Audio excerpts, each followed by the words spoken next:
So he presses on me. First I have cow, then I have zhou, my elbow, then I have the rollback, which guides him this way, and I have the lia by my skin and redirecting him to the side. This is, like this feeling. And then finally, my pung expands to float him, and my ji, which advances toward him.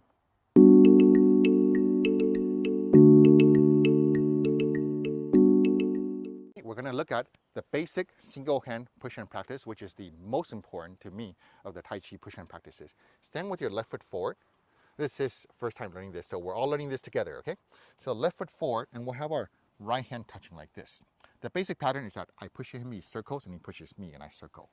This is the basic pattern, but it is what is happening in this pattern that matters. So here, let's start with you pushing into me. When you press, curl your fingers gently and just rest it on my hand like this, okay? And we do that so you're not so rigid in your hand. So you push towards me.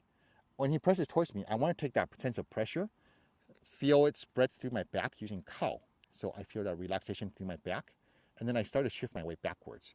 My elbow is going to indicate in this direction to guide the energy out this way. So you can feel you lost your balance at that point. Once that happens, my hand will then touch him lightly with my fingertips and my palm like this, and I am going to guide him just by his skin, just gently guide him across. So I'm not grabbing him, and I'm not forcefully dragging him. I'm just like on a touchpad on your laptop. Okay, you're going to guide his skin across to here. From here, my palm makes contact with him, a little bit of space here, and then my elbow now directs energy forward at him as I expand my pung in his direction.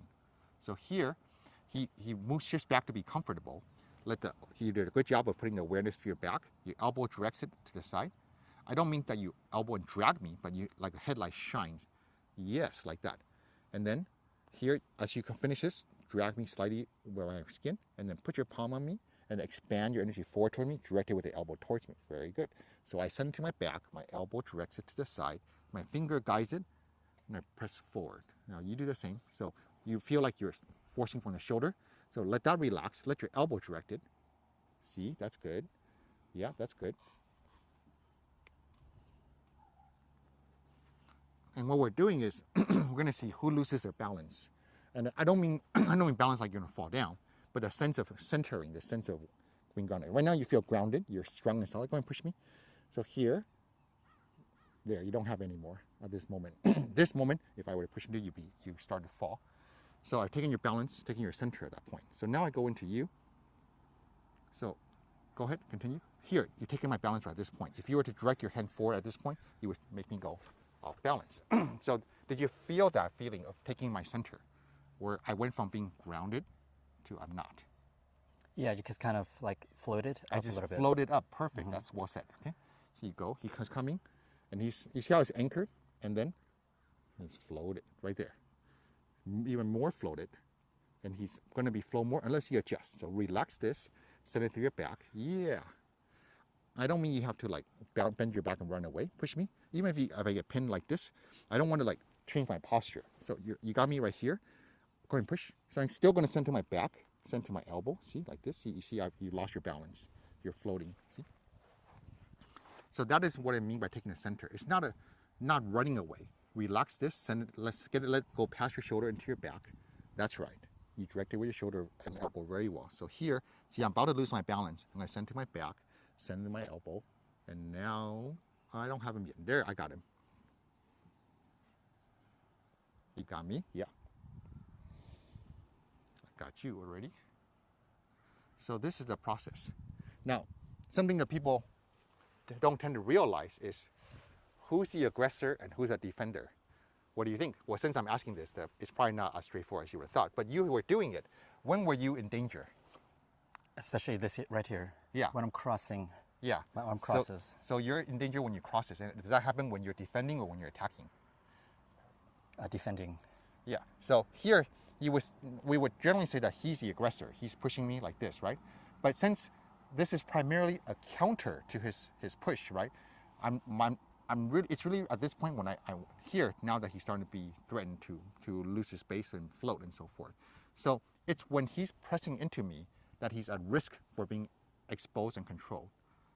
So the person who's pressing is being exposed and is at more risk. Does that make sense? Yeah. So right now I'm pushing into him, and if I just full send and push into him, he's going to get me. I'm going to, woohoo! Yeah. So I want to prevent that. So as I'm pressing into him, my goal isn't just to like push him over as powerfully as possible. I want to push him in a way that pressures him, but I maintain my center, my 中定, as it is said in the 5 Tai Chi Energies. So here I maintain my center. I'm pressuring him, but you'll feel that you don't have me. I'm not floating, right? I'm still good right here. See, I'm still good. See, you don't have me. Now you got me, yes. I mean, you don't have your 中定, so you're gonna see, you're like you say, your arms crossed. So straighten your head, feel the center in your mind. Yeah, see, this is pretty good. So you more or less have your center right this whole time.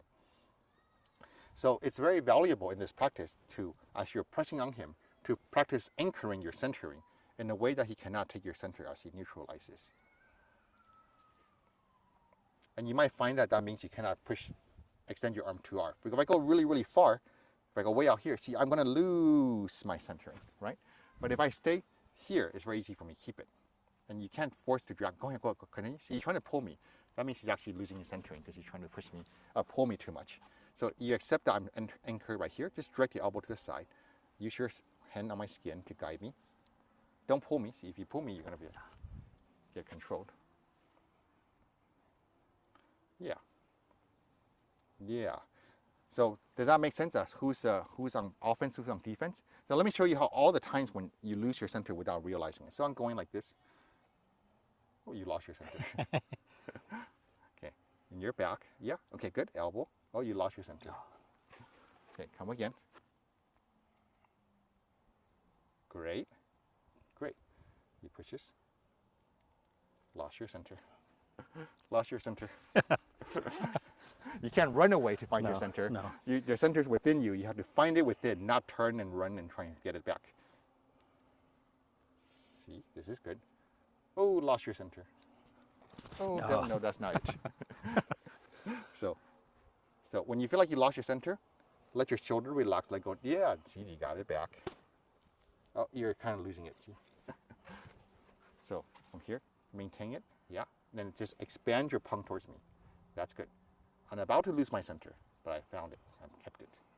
I'm about to take your center. Settle back. No. I don't mean drop your shoulder. I just mean anchor your mind. Yeah. There you go. Oh no. Nope. So you can see it's a fun thing. There's a lot of finesse to it, and you're learning to maintain your balance. It's not anything that unusual. Like if you skateboard or snowboard or anything like that, you're constantly adjusting your balance to these ever-changing forces and situations. So you're learning to do that, and you're learning to do cooler and cooler moves, bigger turns, bigger jumps, while maintaining your center, maintaining your mental, energetic, and physical center. So that's what you're seeking in this Tai Chi practice, of having the quality of all these things, of elbow, rolling back, roll back, splitting, peng, ji, all these energies being expressed. Let me go through that real quick, just one more time. So he presses on me. First I have kao, then I have zhou, my elbow, then I have the roll back, which guides him this way, and I have the lie by my skin and redirecting him to the side. This is like this feeling, and then finally my peng expands to float him, and my ji, which advances toward him. Yeah, he pushes into me. I could even have a little bit of a little bit of settling, my back, kao, my zhou, my elbow, my roll back like this. See this rolling back feeling, this splitting feeling, the peng feeling, and the ji feeling. So all the energies can be contained within just this simple cycling. And so that's why I think this is the most important one. And really if you're talking about combat, if he punches me, usually one hand's going to touch the other hand first. We don't often have two hands. And once you have two hands on this, we're very close and we end up in a grappling. He's going to use his other hand and he'll do whatever he wants to do, go ahead and do something. And then now we're in like a pummeling and we're doing trapping and stuff like that. But even before you get to that, you want to be able to, with the one hand, deal with this situation, one hand on one hand first. So the single hand push hand is very important for application. Any questions? Yeah, it's tough to move from like connectedness to years of just using gross body leverage. Yeah. It's like it's not that, it's a different, it's like a minute scale of it. Yeah. Is it interesting? Very. Is it fun? Yeah. Can you get into doing something that's fun and interesting? Then you're going to get better at it. Yeah, you'll get into it. Does that sound good? Sounds All right. good. Thanks for your questions. Thanks for watching.